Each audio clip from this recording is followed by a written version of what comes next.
Hi all, and welcome back to the channel. Today, I want to share my initial impressions of Stalker 2 while showing some early footage of me playing like an idiot.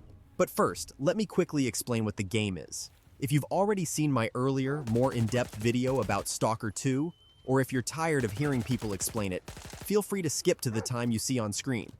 But since this video is only a little over 3 minutes, I hope you stick around anyway. Now let's start. Stalker 2 is an open-world sandbox survival FPS set in a post-apocalyptic exclusion zone inspired by the Chernobyl disaster. The gameplay loop revolves around surviving in a hostile world where danger lurks around every corner. Early in the game, you arrive at a town, and from there, you venture out to scavenge for resources that help you survive. When you return, you can sell what you found to prepare for your next outing. You can choose to take on quests from NPCs in town, or do whatever you want. Your experience is completely up to you.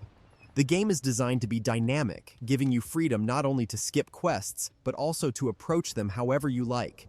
For instance, if you're tasked with retrieving money, you could return it as requested, or you could keep it for yourself and kill the person who gave you the quest.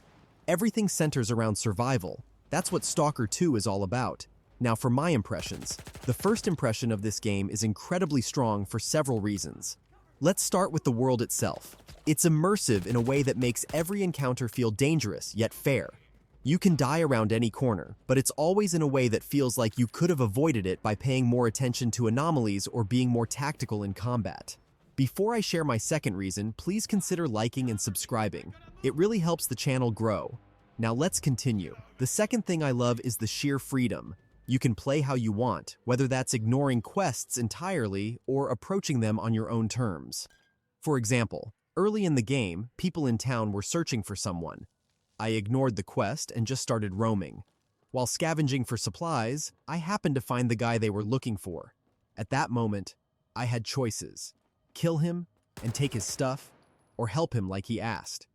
These kinds of choices emerge naturally from gameplay, and if I'd gone a different way, I might have had a completely different experience. It's such a cool feeling to have the world and story continue to evolve regardless of your choices. Beyond these highlights, the game works well overall.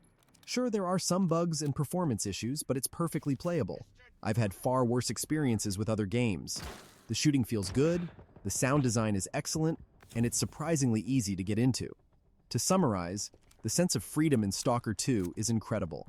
From how you approach quests to whether you do them at all, the game allows you to play your way, and all of this is wrapped up in a dynamic, immersive world built entirely around survival.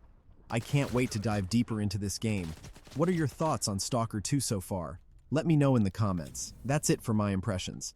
Thanks so much for watching. Please don't forget to like and subscribe, and I hope to see you in the next one.